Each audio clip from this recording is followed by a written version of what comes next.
Hello everyone, let me introduce myself. My name is Syafanum Istiqomah from 12 Science D. Here I would like to explain about Laksamana Cheng-ho. Lahir dengan nama Mahi, Cheng-ho adalah Laksamana asal Provinsi Yunnan, Tiongkok.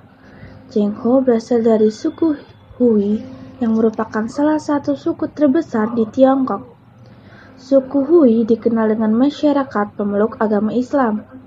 Saat masih muda, Cheng-ho dikenal sebagai kasih muslim yang dipercaya Kaisar Zhu atau Kaisar ketiga dinasti Ming. Dia super pemberani dan enggak gentar menunjukkan kehebatannya. Di kekaisaran, Cheng-ho biasa disapa Kasim Sanbo. Kalau diucapkan dalam dialek Fujian, nama ini terdengar seperti Sanpo, Sampo, atau Sampo. Jadi, Laksamana Cheng-ho juga dikenal dengan nama Sampokong. Pada 1368, Kekaisaran Tiongkok mengalami kemunduran karena jatuhnya dinasti Mongol. Dengan keberaniannya, Cheng-ho menawarkan diri buat melakukan perjalanan ke berbagai penjuru dunia buat mengembalikan kejayaan Tiongkok. Niat Cheng-ho ini disambut rasa bangga dan terharu dari sang kaisar. Ekspedisi Cheng-ho bisa disebut dengan ekspedisi dengan armada paling besar sepanjang masa.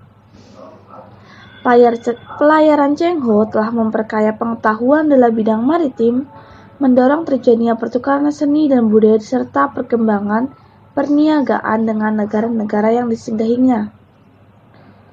Ekspedisi itu dimulai sejak 1405 dan membawa Cheng-ho ke negara-negara Asia, Timur Tengah, sampai Afrika. Alhasil, perjalanan ini dilabeli sebagai salah satu ekspedisi dengan armada paling besar dan hebat sepanjang masa. Cheng-ho memang pantas disebut sebagai simbol akulturasi.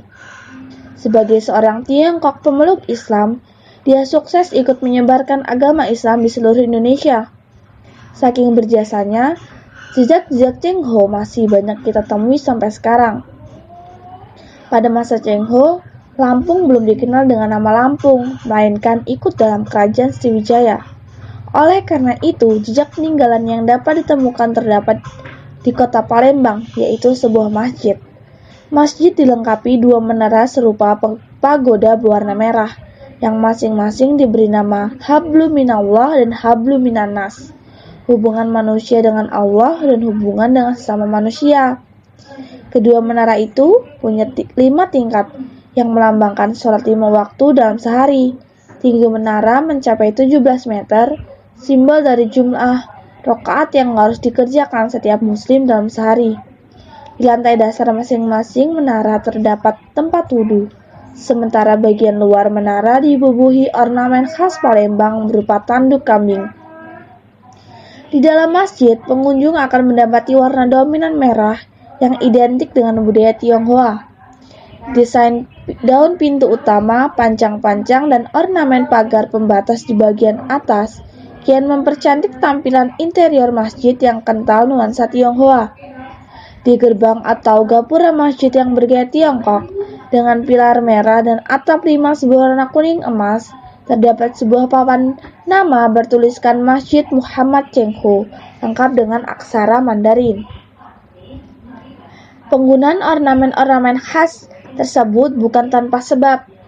Selain karena Masjid Cheng-ho ini dibangun di tanah Palembang, masyarakat juga menyadari ada kedekatan antara kebudayaan Palembang dan kebudayaan Tionghoa.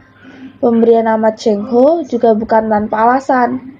Cheng-ho atau Zheng He yang dikenal sebagai Panglima Angkatan Laut Tiongkok pada ke-15 diyakini memimpin ekspedisi keliling dunia termasuk ke Palembang. Masjid Cheng-ho di Palembang dibangun Persatuan Islam Tionghoa Indonesia atau PITI yang kemudian ganti nama jadi Persatuan Imam Tauhid Indonesia.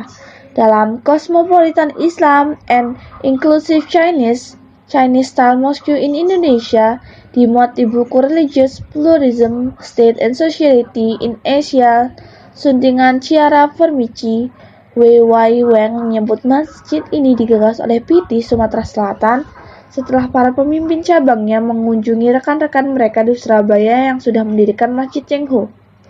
Masjid Cengho Palembang dibangun atas tanah seluas 4.990 meter persegi, hibah dari Syahrial Osman yang kala itu menjabat Gubernur Sumatera Selatan. Masjid dengan bangunan utama seluas 40 meter persegi ini memiliki dua lantai. Lantai pertama digunakan untuk jamaah laki-laki, sedangkan lantai kedua digunakan khusus untuk jamaah perempuan.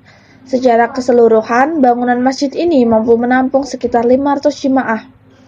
Suasana di dalam masjid terasa sejuk dan nyaman, kendati ruangan tak dilengkapi pendingin udara tapi hanya kipas angin. Hal ini dimungkinkan karena keberadaan roster atau lubang angin pada bagian atas pintu. Jendela-jendelanya juga lebar dan dengan roster di bagian atasnya sehingga membuat sirkulasi udara begitu bebas masuk dan keluar ke ruang sholat. Masjid dilengkapi dengan tempat pendidikan Al-Quran untuk anak-anak belajar mengaji secara gratis, kantor Dewan Kemakmuran Masjid, perpustakaan, serta ruang serbaguna.